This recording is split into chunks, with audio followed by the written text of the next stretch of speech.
भगवान श्री कृष्ण के कई मित्र थे, जैसे एक मधुमंगल, दो सुबाहु, तीन सुबल, चार भद्र, पांच सुभद्र, छह मणिभद्र, सात भोज, आठ तोककृष्ण, नौ वरूथप, 10 श्रीदामा, 11 सुदामा, 12 मधुकंड, 13 अर्जुन, 14 विशाल, 15 रसाल, 16 मकरंद, 17 सदानंद, 18 चंद्रहास, 19 बकुल, 20 शारद, 21 बुद्धि प्रकाश आदि। आओ इन्हीं में से एक सुदामा के बारे में जानते हैं खास बातें। एक उज्जैन अवंतिका में स्थित ऋषि सांदीपनी के आश्रम में बचपन में भगवान श्री कृष्ण और बलराम पढ़ते थे। वहां उनके कई मित्रों में से एक सुदामा भी थे। सुदामा श्री कृष्ण के खास मित्र थे। वे एक गरीब ब्राह्मण के पुत्र थे। सुदामा और श्री कृष्ण आश्रम से भिक्षा मांगने नगर में जाते थे। आश्रम में आकर भिक्षा गुरु मां के चरणों में रखने के बाद ही भोजन करते थे।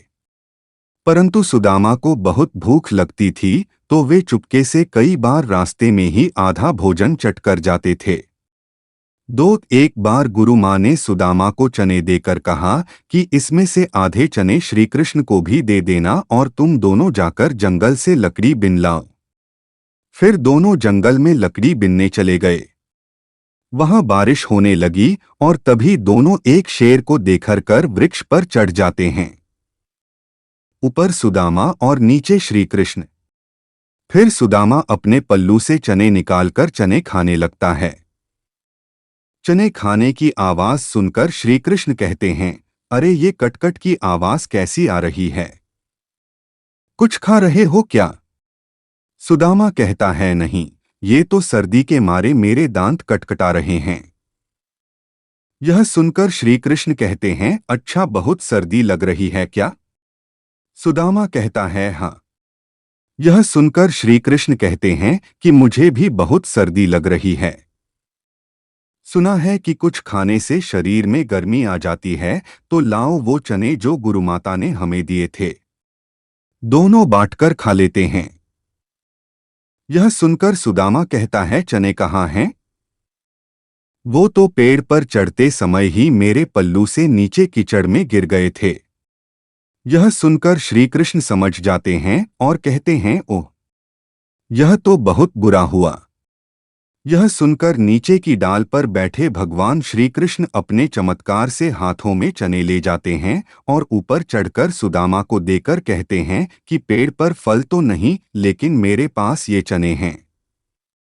सुदाम कहते हैं, यह तुम्हारे पास कहाँ से आए? तब कृष्ण कहते हैं कि वह मुझे भूख कम लगती है ना। जब पिछली बार गुरुमाता ने जो चने दिए थे वह अब तक मेरी अंटी में बंधे हुए थे। ले लो, अब जल्दी से खा लो। यह सुनकर सुदामा कहता है, नहीं नहीं, मैं इसे नहीं ले सकता। तब श्री कृष्ण पूछते हैं, क्यों नहीं ले सकते?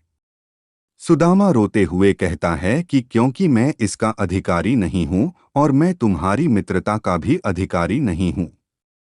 मैंने तुम्हें धोखा दिया है कृष्ण, मुझे क्षमा कर दो।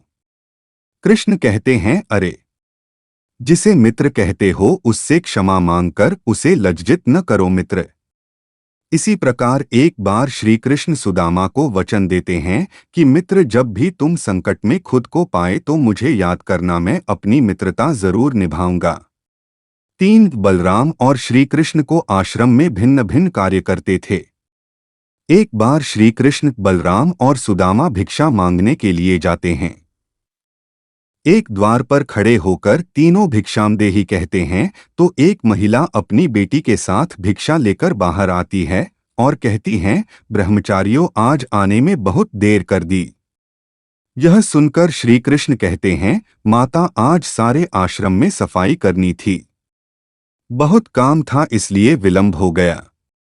आपको प्रतीक्षा करना पड़ी, उसके लिए क्षमा करें। यह सुनकर वह महिला कहती हैं, अरे, क्षमा कैसी? मैं तो इसलिए प्रतीक्षा कर रही थी कि रोज तुम रूखी सूखी रोटी लेकर जाते हो। आज घर में मालपुआ बने थे तो मैंने सोच तुम जल्दी आ जाओगे तो गरम गरम खाओगे। देखो मैंने कपड़े से ढककर मालपुआ गरम गरम रखे हैं तुम्हारे लिए। यह देखकर सुदामा का मन ललचा जाता है। वह कहता है मालपुआ, आज मालपुए बने हैं। वह महिला कहती है हाँ, आज घर में पूर्णमासी की पूजा थी। फिर वह तीनों को मालपुए देकर कहती है अब इसे जल्दी से खाओ। गरम गरम खाने में आनंद आता है। सुदामा तो खाने ही वाला रहता है कि तभी श्री कृष्ण कहते हैं नहीं माता, हम यहाँ नहीं खा सकते।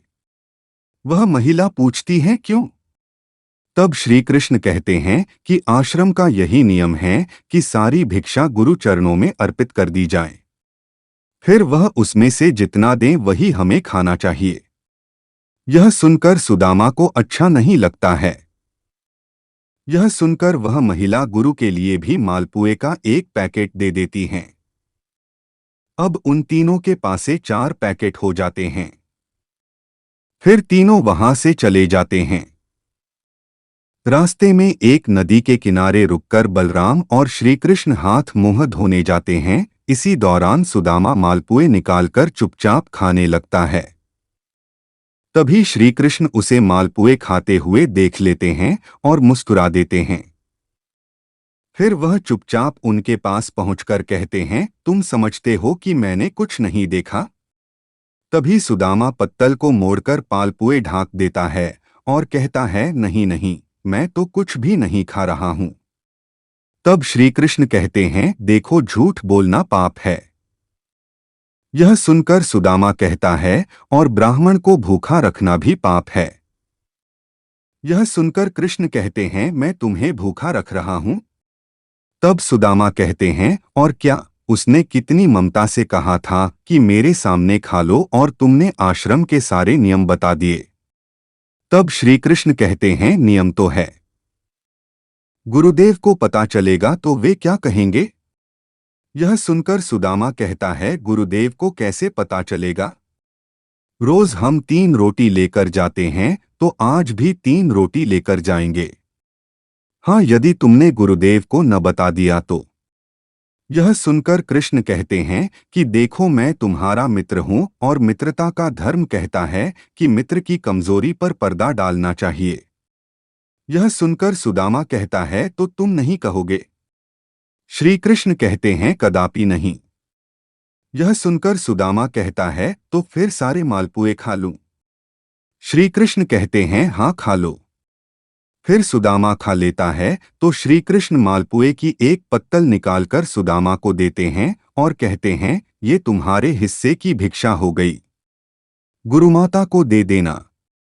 यह देखकर सुदामा प्रसन्न होकर कहता है कुछ भी कहो, तुम मित्र बड़े खरे हो। 4 कहते हैं कि सुदामा जी शिक्षा और दीक्षा के बाद अपने ग्राम अस्मावतीपुर वर्तमान पोरबंदर में भिक्षा मांगकर अपना जीवनयापन करते थे। सुदामा एक गरीब ब्राह्मण थे। विवाह के बाद वे अपनी पत्नी सुशीला और बच्चों को बताते रहते थे कि मेरे मित्र द्वारिका के राजा श्री कृष्ण हैं जो बहुत ही उदार और परोपकारी हैं।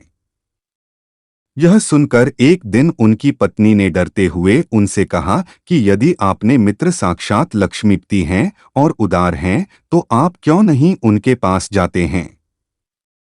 वे निश्चित ही आपको प्रचुर धन देंगे जिससे हमारी कष्टमय गृहस्थी में थोड़ा बहुत तो सुख आ जाएगा। सुदामा संकोचवश पहले तो बहुत मना करते रहे, लेकिन पत्नी के आग्रह पर एक दिन वे कई दिनों की यात्रा करके द्वारिका पहुंच गए। 5 द्वारिका में द्वारपाल ने उन्हें रोका। मात्र एक ही फटे हुए वस्त्र को लपेट गरीब ब्राह्मण जानकर द्वारपाल ने उसे प्रणाम कर यहाँ आने का आशय पूछा। जब सुदामा ने द्वारपाल को बताया कि मैं श्रीकृष्ण को मित्र हूं, दो द्वारपाल को आश्चर्य हुआ। फिर भी उसने नियमानुसार सुमादाजी को वहीं ठहरने का कहा और खुद महल में गया और श्रीकृष्ण से कहा, हे प्रभु, को फटेहाल दीन और दुर्बल ब्राह्मण आपसे मिलना चाहता है जो आपको अपना मित्र बताकर अपना नाम सुदामा बतलाता है। 6 द्वारपाल के मुख से सुदामा नाम सुनकर प्रभु सुध बुध खोकर नंगे पैर ही द्वार की ओर दौड़ पड़े।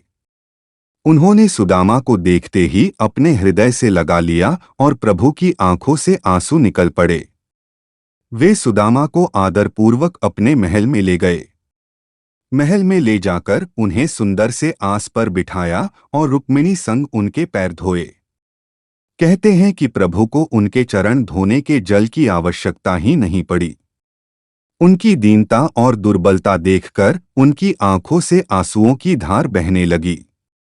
स्नान भोजन आदि के बाद सुदामा को पलंग पर बिठाकर श्रीकृष्ण उनकी चरण सेवा करने लगे और गुरुकुल में बिताए दिनों की बातें करने लगे।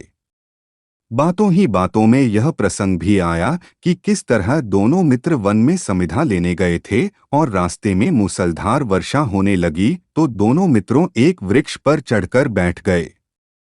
सुदामा के पास एक पोटली में दोनों के खाने के लिए गुरुमाता के दिए कुछ चने थे, किंतु वृक्ष पर सुदामा अकेले ही चने खाने लगे। चने खाने की आवाज सुनकर श्रीकृष्ण ने पूछा कि क्या खा रहे हैं सखा? सुदामा ने यह सोचकर झूठ बोल दिया कि कुछ चने कृष्ण को भी देने पड़ेंगे। उन्होंने कहा, कुछ खा नहीं रहा हूं, यह तो ठंड के मारे मेरे दांत कड़कड़ा रहे हैं। साथ इस प्रसंग के दौरान ही श्रीकृष्ण ने पूछा, भाभी ने मेरे लिए कुछ तो भेजा होगा। सुदामा संकोचवश एक पोटली छिपा रहे थे। भगवान मन में हंसते हैं कि उस दिन चने छिपाए थे और आज तंदुल छिपा रहा है। फिर भगवान ने सोचा कि जो मुझे कुछ नहीं देता मैं भी उससे कुछ नहीं देता, लेकिन मेरा भक्त है तो अब इससे छीनना ही पड़ेगा। तब उन्होंने तंदुल की पोटली छीन ली और सुदामा के प्रारब्ध कर्मों को क्षीण करने के हेतु तंदुल को बेहद चाव से खाया था। फिर सुदामा ने अपने परिवार आदि के बारे में तो बताया, लेकिन अपनी दरिद्रता के बारे में कुछ नहीं बताया। अंत में प्रभु ने सुदामा को सुंदर शैया पर सुलाया। 8 फिर दूसरे दिन भरपेट भोजन कराने के बाद सुदामा को विदाई दी, किंतु विदाई के दौरान उन्हें कुछ भी नहीं दिया। रास्ते भर सुदामा सोचते रहे कि हो सकता है कि उन्हें इसी कारण से धन नहीं दिया गया होगा कि कहीं उनमें अहंकार न आ जाए। यह विचार करते करते सुदाम अपने मन को समझाते हुए जब घर पहुंचे तो देखा उनकी कुटिया के स्थान पर एक भव्य महल खड़ा है और उनकी पत्नी स्वर्णाभूषणों से लदी हुई तथा सेविकाओं से घिरी हुई हैं। यह दृश्य देखकर सुदामा की आंखों से आंसू निकल आया और वे सदा के लिए श्री कृष्ण की कृपा से अभिभूत होकर उनकी भक्ति में लग गए। जय श्री कृष्ण।